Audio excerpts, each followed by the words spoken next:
En el episodio de hoy, hablaremos sobre la creatividad desde el punto de vista de la creación audiovisual.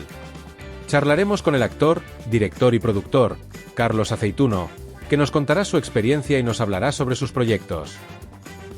Y como siempre, sumaremos lo aprendido a nuestra caja de herramientas y te contaremos cómo participar en el podcastinador. Esperamos que lo disfrutes.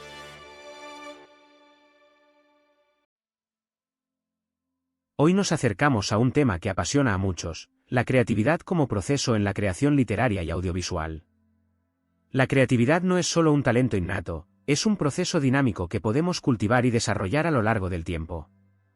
En esencia, la creatividad es la capacidad de ver las cosas desde una nueva perspectiva, de conectar ideas de maneras inusuales y de transformar lo ordinario en extraordinario. La creatividad implica riesgo y vulnerabilidad, ya que nos lleva a explorar lo desconocido. El famoso escritor J.K. Rowling, por ejemplo, creó un universo mágico lleno de personajes complejos y tramas intrigantes a partir de su propia experiencia de vida y su imaginación desbordante. Su capacidad para combinar elementos de la fantasía con temas universales, como la amistad y la lucha entre el bien y el mal, es un claro ejemplo de cómo la creatividad puede dar vida a historias inolvidables. Cuando nos sentamos a escribir, ya sea un cuento, una novela o un poema, iniciamos un viaje creativo. Al principio, podríamos tener una idea vaga o un personaje que nos inspira. Aquí es donde la creatividad comienza a florecer.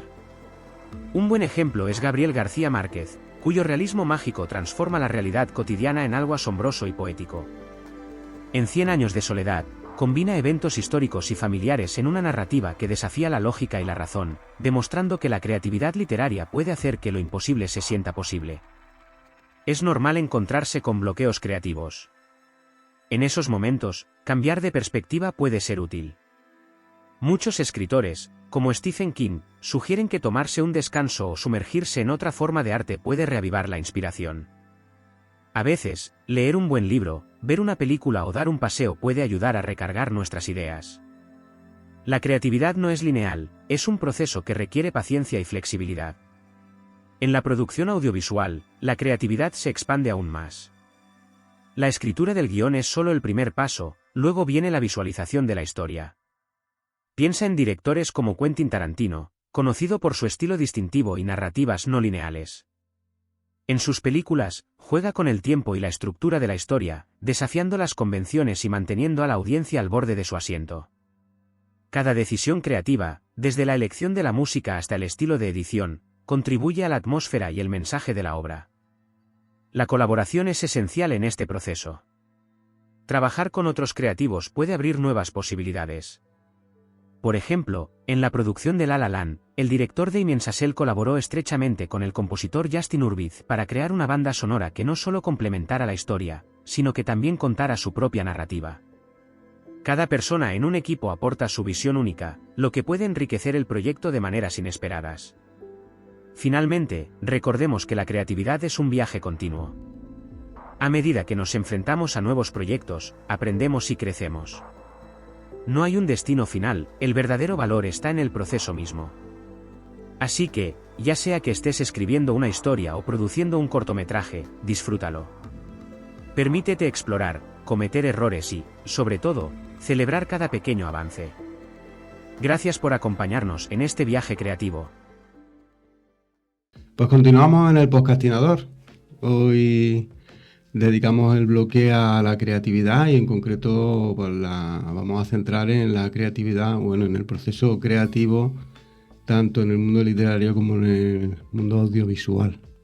Y para completar este bloque, iniciamos la entrevista con un querido amigo de nuestro podcast, Carlos Aceituno. Hola, Carlos. Muchas gracias por la invitación. Bienvenido y bien hallado. Muchas gracias a ti por estar. Carlos es director, actor y productor. Ahí es nada. Y yo diría que también un poquito guionista, ¿no? También sí he escrito la peli, los cortos, varios los he escrito yo también. Efectivamente. Bueno, vamos a hablar sobre él y sobre su trayectoria y, trataremos de indagar un poquito en este mundo de la creatividad con él. Carlos, cuéntanos un poco sobre ti. Tu trayectoria, vital, profesional. Pues, vamos a ver, yo era muy mal estudiante y descubrí que prestaba mucha atención y que retenía muy bien el tema de la historia, de los cuentos, de las películas. Entonces, pues dejé los estudios, empecé a hacer teatro con La Paca, que es un mítico de aquí de Jaén. Luego vi una obra de teatro en Mamadou, era Roberto Zuco, y dije, eso es lo que yo quiero hacer. Y entonces ya dejé el trabajo en el que estaba, porque lo compaginaba a veces con el teatro, y me fui a estudiar arte dramático a Córdoba. Hice las pruebas sin decírselo a nadie, me presenté allí, aprobé, y dejé el trabajo. Estuve 5 años en Córdoba, luego subí a Madrid, al Instituto del Cine de Madrid, estudiando interpretación ante la cámara. Estuve allí otros 6 años y ya decidí bajar aquí a Jaén.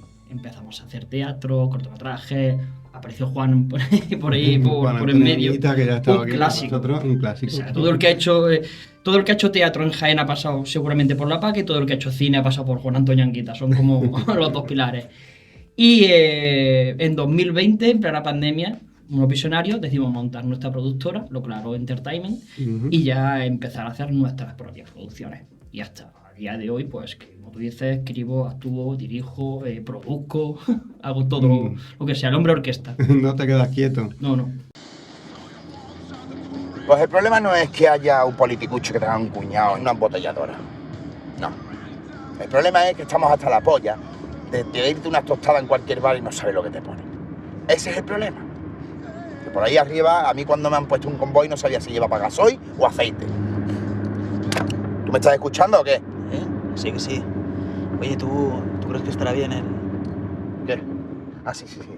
Pero lo que te estaba diciendo es que de toda la vida de Dios, el whisky, la ginebra y demás, siempre han venido en botellas no retornables, ¿eh? Porque fíjate tú de que no te echaran una coparza de garrafón.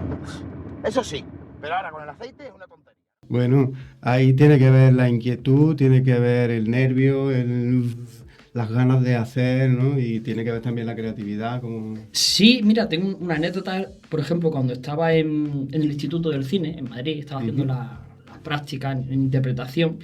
Me acuerdo que estábamos grabando un corto y en un momento dado tenían que hacer mi contraplano y decía, bueno, tú puedes descansar. Y decía la cámara, que alguien me agarre el cable, porque era una cámara con un cable, ¿no? de alimentación. Y le decía, yo te lo agarro. No, tú eres el actor. Alguien que coja un cable, alguien. Y perdimos 15 minutos buscando a alguien que cogiera el cable de la cámara. Y decía, que estoy aquí. No, tú eres el actor. Entonces a mí me desespera mucho estar en un rodaje así. No puedo. Entonces, pues, estoy escribiendo, dirigiendo. Y creo que eso fue un poco ya lo que me impulsó a la dirección, ¿no? Porque el actor no para. El director no para en todo el rodaje. Siempre está maquinando algo. El actor decía, Fernando Fernández Gómez, que lo más importante de un rodaje es tener un buen libro. Para las esperas, ¿no? Sí. Bueno, también, si no recuerdo mal, pues también en algunas de tus producciones, como no paras, pues también apareces con algún cameo. Sí, hay veces que bien por cameo y otras veces lo hago como Hitchcock para abaratar los costes de producción. Por ejemplo, en Stambru había que llevar a un actor al pantano del Tranco, que estaba pues casi a hora y pico, casi 2 horas de aquí de Jaén, y había que llevar al actor simplemente para hacer así, por una rendija. Y era como, la gasolina, así, pues lo hago yo. Y luego ya esa escena ya era más larga en el refugio antiaéreo, pero decía, pues, lo hago yo. Hitchcock hacía lo mismo. A ver, sus primeros cameos cogía a los equipos de producción, los metía de fondo para hacer bulto, y luego ya se convirtió en una tradición.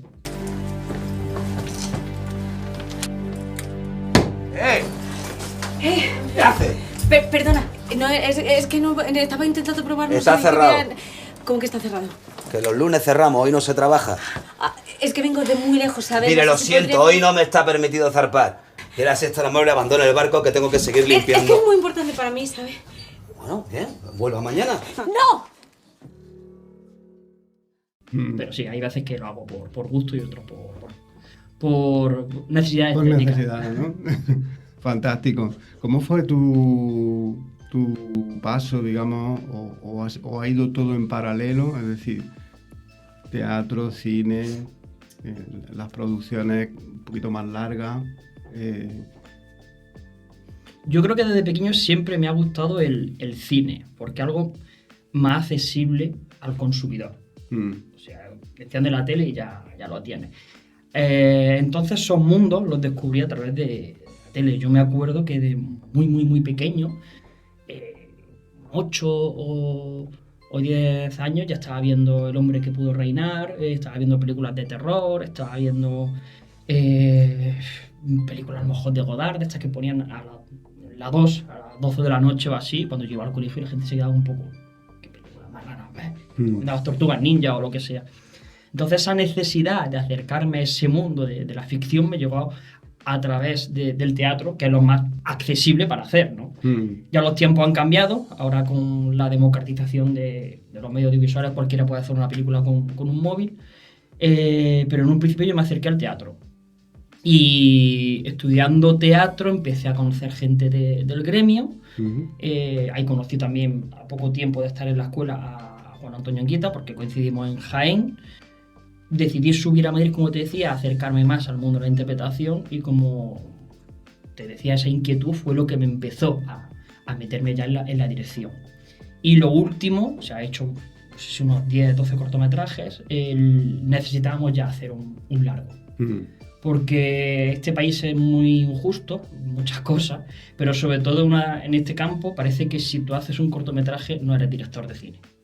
O sea, de hecho, la proclama del corto es cine, ¿no? Pero entonces necesitábamos hacer un largometraje para tener yo ese nombre de director de cine, para que la productora tuviese también un largometraje, se nos tomara en serio, y para que fuese una carta de presentación, ¿no? Es una ficha oficial del ICA, del ministerio, como diciendo esta gente está haciendo cine. Hicimos Septiembre, que es una película muy sencillita, de 2 actores, y la hicimos tan sencilla para complicarnos luego la vida con la postproducción y con el tema de los permisos y el papeleo y de los registros. Y como estamos hablando de creatividad, ¿qué te obliga a ser más creativo? ¿Un largo o un corto? Depende porque en un largo tienes más tiempo que cubrir. En un corto tienes que ser más conciso, ¿no? más directo. Hay amigos o compañeros que se han sorprendido de mi cambio de registro en el largo, ¿no? Porque es un melodrama, es un género que no suele tocar él. Pero hay muchas capas debajo. Entonces hay mucha creatividad también. En el cortometraje, hay cortometrajes que la he liado muy parda. O sea, de hacer persecuciones con coches, una escapada, una persecución con geos en barco de energía solar en mitad del tranco. Entonces depende del proyecto. Nunca sabes si va a ser más sencillo o más complicado en el tema de la creatividad. Sí es cierto que me surgen ideas y las voy guardando en el morral de la memoria. Digo, con esto tengo que hacer algo. Todavía no lo sé, pero está ahí. Son como recuerdos guardados y de repente dices, este es el sitio, aquí lo voy a colocar, ¿no? En Stambrook, por ejemplo, yo sabía que tenía que trabajar con los geos. Yo conocía un grupo de Airsoft que llevaban uniforme, metralletas, pasamontaña, estaban zumbadísimos estaban y están. Y yo cuando lo vi... Un saludo a SRTV. Cuando lo vi dije, yo tengo que grabar algo con ellos. Los tenía guardados ahí esperando y salieron. Salieron en el videoclip del Gran Oso Blanco y sabía que iba a trabajar con ellos. Y con Septiembre yo creo que la creatividad viene un poco de esas cosas o esos recuerdos que tenía guardados de la adolescencia, ¿no? De encontrarte con gente después de 15 años y darte cuenta que cuando se acaban las batallitas y la anécdota, esa persona es distinta. Y hay un choque ahí. Y dices, hostia. Y también te das cuenta de que tú eres distinto. Entonces, esa trama o ese tema lo tenía guardado para utilizarlo en algún momento dado en un sitio donde encontrara su molde perfecto. Ahí veo un enlace, por ejemplo, ser creativo no significa ametrallar a ideas en un momento dado. Cuando se habla de eres una persona muy creativa, pues parece que tiene que ser con un montón de... ¿no? Pero quizá necesita de contención muchas veces. Y estoy recordando un paralelismo que no sé si es cosa mía o es así, ¿no? Entre esa creatividad que yo veo contenida en Septiembre, ¿no? Que en Septiembre hay escenas muy intensas en las que se está contando un montón sin diálogo, ¿no? Pero ves el trabajo, como tú decías, que hay detrás y tal y cual. Y luego nos vamos a otra cosa completamente diferente, desde el humor, Yogures, que es Sí. un corto tuyo, ¿no? En el que aparecen pues Cristina Mediero y David Navarro, ¿no? Súper casero, súper muy cercano, cámara muy cerca también y con 4 cositas se hace una cosa muy bonita, ¿no? Sí. Se hace, bueno, 4 cositas, o 3 o 2 o 1, vamos, lo que es una escena cotidiana, ¿no?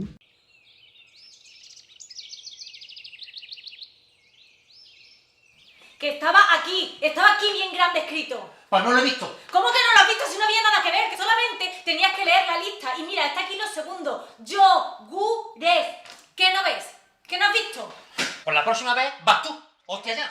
De todas maneras, yo soy muy barroco.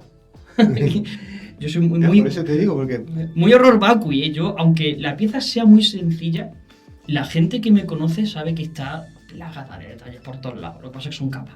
Yo siempre digo que tengo vomitera, que digo, lo he hecho todo y luego hay que limpiar, ¿no? O sea, cuando trabajo con actores, les doy muchísima información, a veces lo apabullo. En un principio lo que hago es que monto la escena directamente y una vez que ya está montada ya es cuando empiezo a soltar toda la información. Le doy un montón de herramientas. Se las tiro encima de la mesa y digo, este es el martillo, este es el destornillador, este es la sierra, este no sé qué. Le doy una masterclass de todas las herramientas. Le digo, y ahora hazme una puerta. Y ya veo cómo él hace una puerta y a lo mejor me la hace de hierro y necesita un soplete, necesita un destornillador o me la hace de madera, necesita un serrucho, pero yo le he guiado. O sea, sí he soltado un montón de herramientas. Entonces mis cortos, pues los colores tienen muchísima importancia, los detallitos, en yogures, los imanes que hay colocados, todos tienen un sentido, la fotografía, los colores, los que visten David y Cristina, por ejemplo, eso fue en plena pandemia, porque es un corto de la pandemia, por tontería, ¿no? Pues por ejemplo, David viste de rojo y Cristina de morado, porque era el gobierno que había en aquel entonces, era el PSOE y Podemos. Los elementos que cogen la música siempre está lleno de detalles. Lo que pasa es que los actores a lo mejor no lo saben, pero lo intuyen. Y yo creo que eso suma, está por debajo. Genial. Y el público tampoco tiene... El público también. Tampoco tiene por qué saberlo, pero suma a la impresión general que tienes de lo que estás viendo. Claro. Me estaba recordando precisamente en septiembre hay una escena sin destripar, ¿vale? Que se desarrolla en el interior de una discoteca abandonada o un pub, ¿no? Y ellos evidencian, pues, detalles, ¿no? Esto, recuerda aquello y tal. Pero yo me doy cuenta de que también hay, como tú decías, un trabajo detrás dentro que se armoniza la escena visualmente, al mismo tiempo hay un montón de elementos que tienen significado.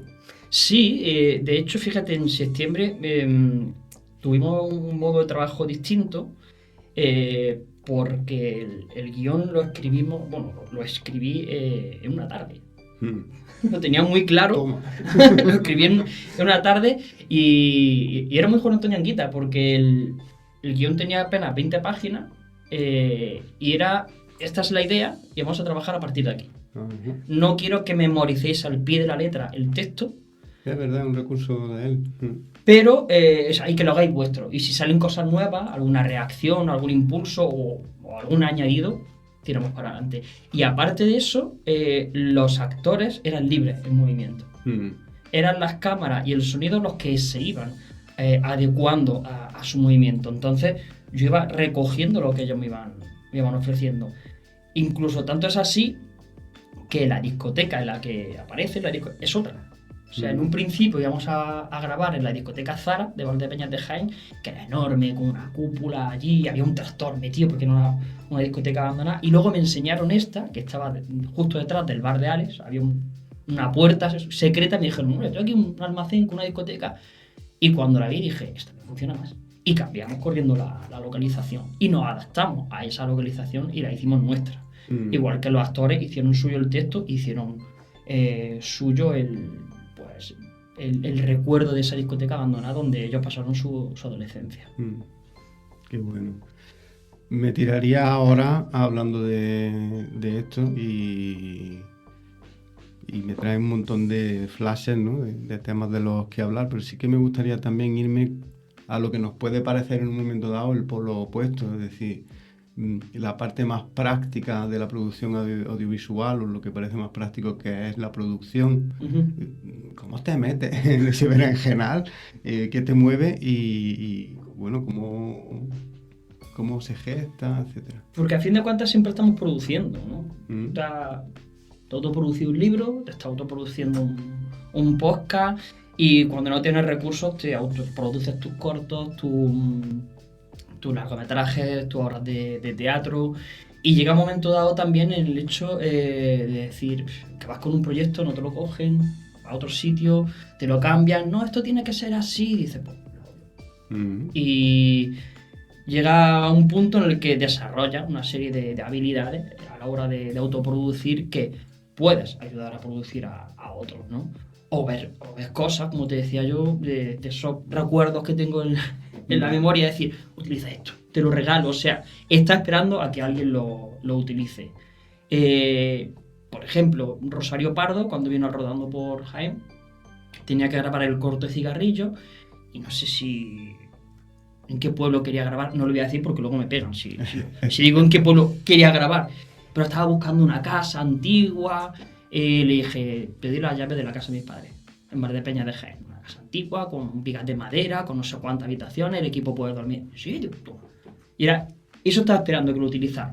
Entonces, claro, se fueron todos para Valdepeñas de Jaén, grabaron allí Cigarrillos con Teresa Arborí y Chema del Barco, y funcionó. Entonces, ahí mi pequeña aportación de producción fue eso, fue entrar en contacto con la alcaldesa, que la conocía, hablarle de cómo podían ayudarle con la financiación del cortometraje, buscarle la localización, temas también de coches que necesitaban, y a fin de cuentas como... Es que no lo veo como una producción, lo veo como... A mí me han echado una mano, yo tengo que echar una mano también. Y es, si estás perdido, si yo sé que la salida está ahí, porque no te la voy a enseñar, ¿no? Fantástico.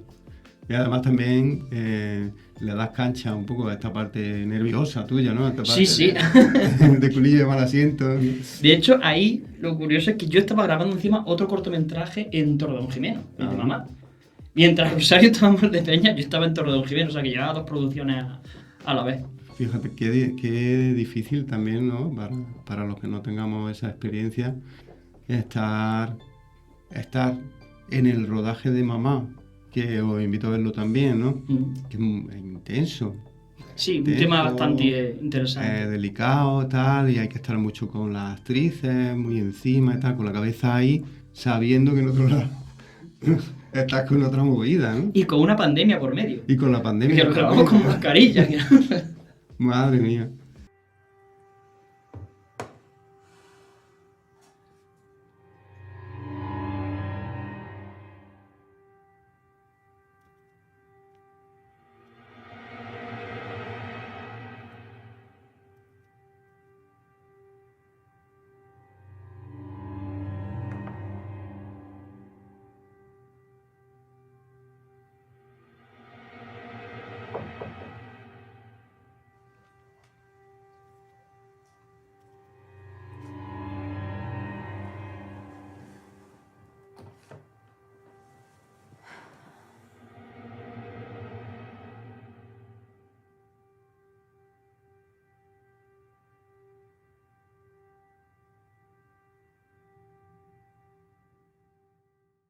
Bueno, para los que no lo sepáis o no lo hayáis intuido ya a esta altura del podcast, lo producimos en Jaén, que es donde vivimos, ¿no? Y bueno, pues algo que nos surge, porque conocemos el movimiento cultural en Jaén, siempre es esta movida que tenemos siempre en el candelero, ¿no? Que parece que en Jaén no hay nada, que no se mueve, que no sé qué. Un mito, a mi parecer, pero bueno, puede servir, ¿no? Como cuando te dicen, no vas a ser capaz de no sé qué. ¿Cómo que no? ¿Cómo que no? ¿No? Parece que nos estamos envalentonando, pero sí me viene la pregunta, con lo grande que es el mundo, tú plantas la productora en Jaén y te envalentonas en un terreno que tiene mucho que decir en cultura, sobre todo de lo que estamos hablando, teatro, cine, producción audiovisual en general, pero que pareciera desde fuera, ¿no? o siempre nos ha parecido como el mito de la capital, ¿no? Sí. Parece que lo gordo está afuera, ¿no? Entonces, tú te centras en Jaén. ¿Cuál es la motivación y cómo te está funcionando? Pues bastante bien, la verdad. Yo me planto en Jaén primero porque cuando volvemos de Madrid, volvemos con la típica frase de voy a pasar una temporadita. Vengo a una temporadita y al final te quedas aquí. Y como tú dices, soy culito de mal asiento, tengo piojos eléctricos, como decía mi padre, tengo que hacer cosas. Tengo que hacer teatro, tengo que hacer cortometrajes, tengo que hacer... Y de buena primera empiezo a ver que hay un caldo de cultivo aquí, que hay muchísimos artistas, que hay muchísimos compañeros y que hay muchísimas facilidades. Que tú vas a un sitio y te dicen, venga, te abro la catedral, venga, te abro el arco de San Lorenzo, te doy el refugio antiaéreo, venga, yo me pongo con el micro y dices, pero si esto es Madrid, tienes que echar una instancia aquí al gobierno para que te abran no sé qué, y encima todo eso. Vas a grabar en el metro, te cuesta no sé cuántos mil, vas a grabar y es como... Entonces hay una serie de facilidades que de buena primera se abren y dices, esto no se conseguiría hacer en Madrid. Agosto, una obra de la de Tracy Letts, casi 15 personajes encima del escenario, una casa de 2 plantas, un teatro de 850 personas. Eso en Madrid es inviable que lo hagas con una autoproducción. Aquí nos juntamos un equipo maravilloso y sacamos esa obra hacia adelante. Y luego también creo, que te lo decía antes, que la democratización de los medios ha hecho mucho. Pero tú párate a pensar que tanto una obra de teatro como una película, da igual donde la haga. Al fin de cuentas van a viajar. De hecho, es su finalidad, ¿no? Que la película se proyecte en muchos cines y que la obra de teatro vaya por la gira. Y creo que antes no se hablaba de cine andaluz. No existía, salvo honrosas excepciones como Mario Camus. Y ahora de repente, desde que aparecieron Benito Zambrano, Alberto Rodríguez, Chiqui Caravante, ya empiezan a salir una serie de nombres, ya el cine andaluz. Y fueron unos pioneros. Fueron unos pioneros que tenían sus problemas por ser los pioneros, pero también sus beneficios porque era un campo virgen. Entonces, juntando todos esos elementos, creo que he apostado por Jaén, que es una ciudad que me ha respondido. La verdad que tengo muchísimas facilidades con las instituciones, también porque mi trabajo no me avala, ¿no? Y los compañeros con los que trabajo. Y creo que es más fácil muchas veces producir desde aquí. Que es cierto que en ciertos festivales no tiene la marca de Madrid o algo lo que sea. Vale, pero es que Madrid es una jungla. O sea, yo entiendo que para un actor su hándicap sea ir a Madrid, pelearse y aparecer en X serie, en X película. Pero bueno, tal y como están ahora mismo las cosas en Madrid, ni me apetece ni tiene pinta que me apetezca, porque pagar 500 euros por una habitación en un barrio perdido de Madrid y tenés que pagar no sé cuánto de metro es carísimo. O sea, o el sueño americano, ¿no? Yo me fui a Los Ángeles, sí, pero te fuiste a un cuchitril, estabas hasta aquí comiendo sopa de sobre todo el día y quieres cumplir el sueño americano y lo he conseguido, sí, pero ¿cuántos se quedan en el camino? ¿Cuántos lo consiguen de verdad? Yo lo paso muy mal y la otra realidad es que hay un porcentaje altísimo de gente que no trabaja. Claro, pasa un poco como con el fútbol, ¿no? Que nos creemos que con solo imaginar o desear ser un gran futbolista y famosísimo y tal y cual, lo vas a conseguir. Y efectivamente se queda mucha gente por el camino, ¿no? Claro. Hemos aterrizado en la provincia. Por cierto, también esto me sugería que, al fin y al cabo, las personas que somos consumidores de audiovisual, estamos ya muy educados en el mundo audiovisual, ¿no? Y con el tiempo pienso que también se ha ido rompiendo esa barrera de dónde procede el producto, ¿no? Claro. Porque al final estamos acostumbrados a ver tanto películas como series, todo tipo de producciones que vienen de cualquier parte del mundo y con cualquier tipo de producción, incluso hasta producciones pequeñitas se van apreciando cada vez más con más facilidad, ¿no? O sea que Sí, tiene se va rompiendo sentido lo que decías, ¿no? Y te comentaba que hemos ido aterrizando en Jaén y esto me lleva a una cuestión también súper chula, súper interesante y muy impactante especialmente para la localidad, ¿no? Que tú rescatas un antiguo cine el cine Alcázar, ¿no? Bueno, vosotros, lo Sí, rescatáis. Cristina Mediero y yo, que somos la productora, somos Lo Claro Entertainment. Efectivamente, quiero englobar a los dos. De una forma me parece súper valiente, no solo echados para adelante, sino con cabeza y con proyectos, ¿no? Cuéntanos, porque era como un cine fantasma ya prácticamente, Sí. ¿no? Y de repente resurge de la ceniza.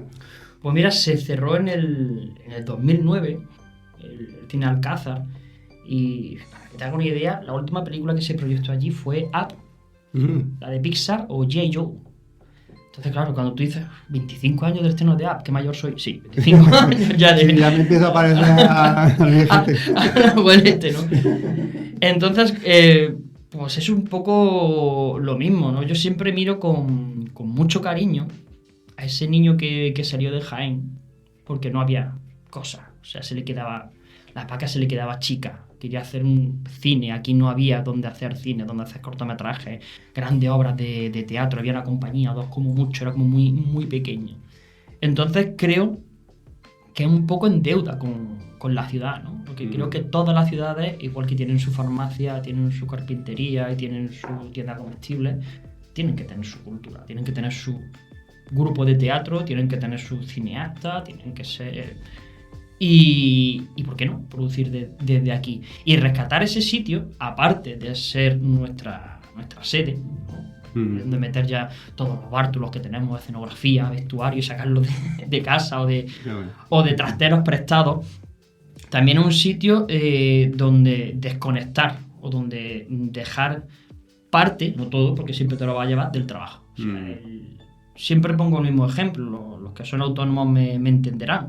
Muchas veces te levantas a las 8 de la mañana, te pones un café, te sientas delante del ordenador, empiezas a trabajar, y cuando menos acuerdas son las 4 de la tarde. Y dices, y ni he desayunado. Entonces, un sitio al que ir, levantar una persiana, trabajar, cerrar la persiana y que se quede ahí, lo necesitaba. Y luego también creo que es un sitio para recuperar el pequeño formato, que es algo que hace falta en la ciudad. Creo que la obra de 2, 3 actores, el cortometraje, no hay sitio en Jaén donde se exhiba el cortometraje. Sí hay exhibiciones, pero son el final de una competición, el Rodando por Jaén, pero no una programación continua. Y muchas veces se exhiben muchas veces no, aquí en Jaén, por lo menos en la ciudad, se exhiben en sitios que no están preparados técnicamente. Un teatro, una plaza que está atardeciendo y la luz todavía, la gente está hablando, bebiendo, o en un pub que la gente está con las copas, entonces pues se merma la calidad de la imagen, el sonido. Entonces creo que juntando todo eso era la necesidad de apostar por la cultura con sello jiennense. Y sobre todo, como digo, comprar mi trabajo. O sea, yo voy a ser mi propio jefe. Me he comprado nos hemos comprado una jaula de oro, una cadena de unos grilletes de oro, pero sí. Es decir, pues voy a ser mi jefe, voy a tener mi sitio y voy a crear mi puesto de trabajo. Bueno, al final es vuestro viaje y es vuestra elección de la ruta, ¿no? Porque todos, en mayor o menor medida, estemos donde estemos, en algún momento nos tiramos de los pelos. ¿A qué me habré metido yo en esto? Esto no es lo mío, quiero dejarlo, no sé qué, ¿no? Pero ya te digo, hagan lo que hagan, ¿no? Entonces, ¿por qué no hacerlo en algo que te encanta y que es tuyo, ¿no? Mira, Jim Carrey tiene una anécdota muy buena que me gusta mucho, que decía Jim Carrey: mi padre era un cómico maravilloso, el mundo se perdió un cómico estupendo. Y mi padre se metió a trabajar en un banco, invirtió todo lo que tenía, porque era un negocio que le iba a dar viabilidad, y el banco quebró. Y decía, y entonces me di cuenta que hasta haciendo lo que no te gusta, puedes fracasar. Entonces, haz lo que te gusta. Si existe esa posibilidad de que en algo que no te gusta puedas fracasar, por lo menos voy a hacerlo lo que me gusta. Claro, y sobre todo yo pienso, ya habíamos sacado este debate en alguna ocasión en el podcast, ¿no? Pienso que esto es sano desde el punto de vista de como ahora hay muchos mensajes en torno a persigue tus sueños, mucha presión en que si quieres lo consigues y patatín patatán, ¿no? Y bueno, y creo que te da un punto de relajación el decir, bueno, ¿y si no sale? Pues ya está. ¿Qué hacemos? Salido, ¿no? Claro. Eso como suelo decir, ¿no? Si quieres que te toque la lotería, compra un décimo. No te va a tocar, pero bueno, ¿Que me toca la lotería? Compra por lo menos un décimo, ¿no? O sea, Claro. facilítalo, si no, no estás llorando por nada. Lo chulísimo del tema, lo que yo veo, es eso, ¿no? Que estás entregando tu tiempo y tu esfuerzo, tus ganas y tu creatividad, ¿no? En algo que no se te va a la atmósfera, que no se te evapora. Claro. Y no queda en nada, sino algo tangible que tú estás viendo, el proceso, el progreso, los resultados. Ya decidirás si son los que necesitas o no, pero... Claro, yo siempre le digo a Cristina, mi pareja, cuando dice, es que estamos echando muchas horas, es que estás fuera, es que no sé qué. Digo, imagínate si trabajara en una zapatería. Sería de 8 a 2 y de 5 a 8. O sea, y de lunes a viernes a piñón, o en un kiosco de prensa que abre todos los días porque tiene que entregar el periódico. Digo, por lo menos si trabajamos en algo en lo que nos gusta, la vida será más llevadera, ¿no? O sea, yo he trabajado muchos años en la hostelería hasta altas horas de la madrugada porque ahí sabes cuándo entran y no cuándo salen. Eso es así. En la construcción, en un almacén, ayudando con hierro en una herrería. Es un trabajo muy duro.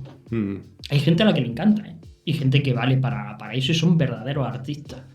Entonces, si tengo que echar horas y doblar el lomo, por lo menos que sea en algo que sepa que lo voy a disfrutar y que voy a poder aportar algo y que voy a estar a gusto. Habrá momentos como me llegue el trimestre que me tiraré de los pelos, pero mientras tanto, por lo menos... Bueno, pero está muy bien también que puedas tirarte de los pelos junto a alguien que, Claro. además de ser tu pareja, es tu compañera en esta aventura, ¿no? Y que os podéis apoyar uno en el otro. Te mando un saludo. Cristina me dieron. Ya comentábamos el otro día, tomando un cafelito, preparando la entrevista, que mi intención es invitar a Cristina a que venga. Desde aquí te lanzo la piedra, ¿vale? Y que posteriormente, o antes, no lo sé, ya veremos. Pues me gustaría que vinieseis los dos para contarnos la experiencia también, ¿no? De conjunta. Es muy divertido, porque somos muy diferentes. por eso que veo chicha aquí. No, no funcionar. Estaba pensando, si estuviera aquí Cristina escuchando lo que estás diciendo, ¿qué diría? ¿No? Y puede estar simpático. Muy bien. Carlos, para un futuro inmediato, ¿qué estás preparando? Pues la reapertura del cine Alcázar, que no es poco, porque tengo que hacer toda la reforma de la instalación. Pues claro, la gente pensaba que eso era entrar allí y poner una película ya, y que va, o sea, la instalación eléctrica, la fontanería, la insonorización, y eso me está consumiendo mucho. Y aparte acabamos de estrenar Aña, la verdadera historia de Anastasia. Y comenzamos con la gira. Venimos aquí el 4 de enero al Infante del Honor, que están invitados, por favor. Seguimos con la distribución de la película de septiembre. Y bueno, leyendo, quiero leer, si me deja. Quiero leer y barajar nuevos proyectos. Pero en un principio tengo que, como decía Noelia Rosa, una gran compañera, párate y afila el hacha. Dice, no vaya a lo loco cortando árboles. Párate y afila el hacha. Entonces, creo que voy a parar un poquito y afilar el hacha. Porque, por ejemplo, recientemente he descubierto el teatro de objetos, que me parece muy interesante. Ya lo conocía, pero sí me ha adentrado. Y me parece que es una disciplina que quiero explorar.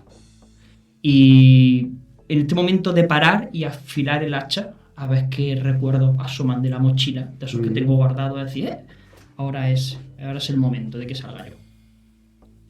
Qué bien. Y evidentemente no dejarte llevar por...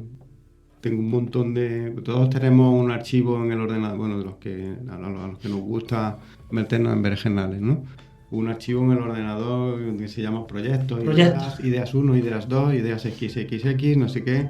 Estas son las buenas, etcétera, ¿no? Entonces, no por tenerlas, tienes que sacarlas, ¿no? Quizás requieren su momento, o su no momento, no salir nunca, pero... Sí, hay veces que salen de otra manera, que reposan. Y yo, por ejemplo, tengo una obra de teatro que nunca escribí.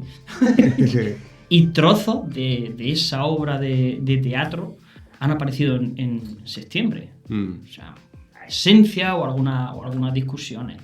Y creo también que muchas veces se van guardando en esa mochila, van fermentando, por así decirlo, y las voy como sin presión, las voy moldeando. Y cuando las saco ya están prácticamente hechas. Entonces me cuesta muy poco trabajo escribir lo que es la estructura principal o lo que es casi la pieza entera, porque ya tengo todo ese barrunto que tengo de horror vacuo y de creatividad en la cabeza. Ya tengo claro cuáles son los colores, cuáles son las localizaciones, los nombres, no sé qué, y es como pum, pasarlos al papel, pero suele estar casi todo aquí. Y al escribirlo o ponerle voz, te das cuenta que ya empieza a hacer una selección. Ya empieza a cribar, ¿no? A limpiar, como te decía, ¿no? Lo voy vomitando y luego de repente dices, hostia, está ya aquí el 70 o el 85% de la pieza ya. Claro, se dice que la intuición no es que sea algo mágico, sino que es un cúmulo de experiencia, Claro. vivencia, etcétera, que en un momento dado pues, salta la chispa, ¿no? Un poco esto lo que tú decías, ¿no? Que gracias a todo lo que has ido maquinando a lo largo de los años y más tus vivencias Claro. y todo lo demás, pues de repente lo tienes ahí, ¿no? Y sobre todo eso, el tener la paciencia de que no salgan en el momento. Porque a lo mejor no es el momento o se la tienes que regalar a alguien, como te he dicho. Hay ciertas ideas o ciertas cosas que dices, no es mía. O sea, esto no sé llevarlo o lo puede llevar mejor esta persona o puede encajar estupendo en este proyecto y te la regalo, ¿no? Decían que Kubrick, cuando quería hacer inteligencia artificial, se quería esperar unos 15 años porque los ordenadores no le daban lo que él quería hacer. Es decir, unos 15 años. Y que llegó un momento dado que le dijo a Spielberg, no, es que esta historia es tuya. Si la quieres hacer, tiene tu sello, y se la regaló. Lástima que la cagara con el final, pero bueno. Pero la película sí es muy... Tiene ese toque de Kubrick, pero sí es muy... Tiene el sello de Spielberg, ¿no? La idea en sí. Fantástico. Carlos, te emplazo a un próximo episodio, ¿vale? Estupendo. Esto ya lo he convertido en tradición. Todos los invitados, Magnífico. me encanta departir con vosotros e incluso pues en un futuro reuniros a alguno que otro, ¿vale? Para que os veáis las caras, además de la pantalla, aquí, ¿no? Y disfrutar de vuestra presencia y de vuestra experiencia. Muchas gracias por acompañarnos. A ti por invitarme y por dedicarme tu tiempo. Mucha suerte y más ánimo que suerte, ¿vale?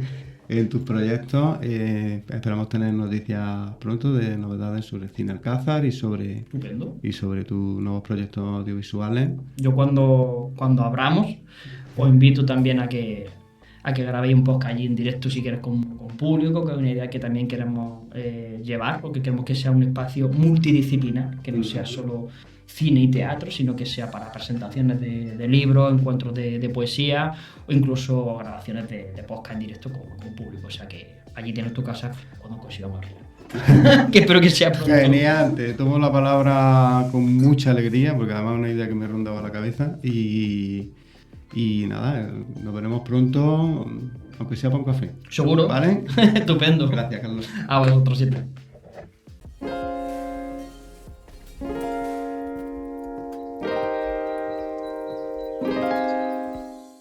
Hoy añadimos a nuestra caja de herramientas una valiosa charla con Carlos Aceituno, actor, director y productor, quien nos ha brindado una perspectiva fascinante sobre la creatividad y su papel clave en los proyectos audiovisuales. Carlos nos habla de cómo la creatividad puede ser nuestra mayor aliada para superar obstáculos, especialmente cuando los recursos, ya sean materiales o de tiempo, son limitados. Más allá del mundo audiovisual, incluimos también la creatividad como recurso para nuestra vida cotidiana, como una herramienta que nos ayuda a resolver problemas, encontrar soluciones inesperadas y enriquecer nuestras propias actividades. La creatividad, además, no solo es una habilidad práctica, también es una fuente de bienestar. Nos recuerda que crear algo, desde un proyecto hasta un simple acto de expresión, puede aportarnos satisfacción y felicidad. Esperamos que encuentres inspiración para tus propios proyectos y en tu vida diaria.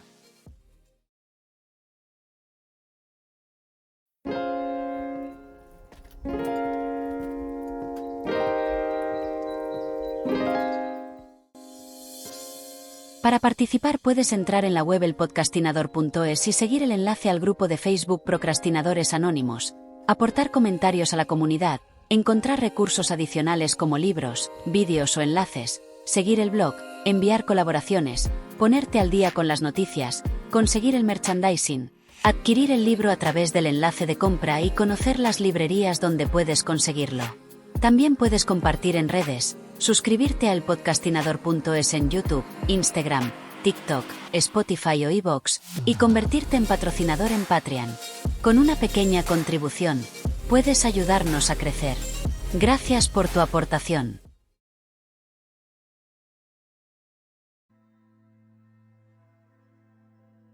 Hoy te proponemos un reto que puede ser una puerta a nuevas ideas y, sobre todo, a tu creatividad. A veces, la rutina nos hace olvidar lo que realmente somos capaces de crear, así que es momento de reavivar esa chispa. Esta semana, te invitamos a dedicar 10 minutos al día a una actividad creativa que nunca hayas probado. Puede ser algo tan simple como dibujar, escribir un poema, tocar un instrumento, o incluso experimentar en la cocina. La clave aquí es dejar de lado la búsqueda de la perfección, y simplemente disfrutar del proceso. Recuerda, la creatividad no tiene reglas. Permítete explorar, jugar y dar rienda suelta a la curiosidad. Y si sientes que te falta inspiración, no te preocupes. A veces, lo más importante es simplemente comenzar. Al final de la semana, me encantaría que compartas tu experiencia con nosotros. ¿Qué descubriste? ¿Hubo un momento que te hizo sonreír o reflexionar? Deja tus comentarios en nuestras redes. Hasta aquí el episodio de hoy. Para acceder a contenido extra solo tienes que entrar en la web elpodcastinador.es o en nuestro canal de YouTube elpodcastinador.es. Suscríbete y consigue acceso a contenidos exclusivos y recompensas a cambio de apoyar el proyecto. Te esperamos en el próximo episodio.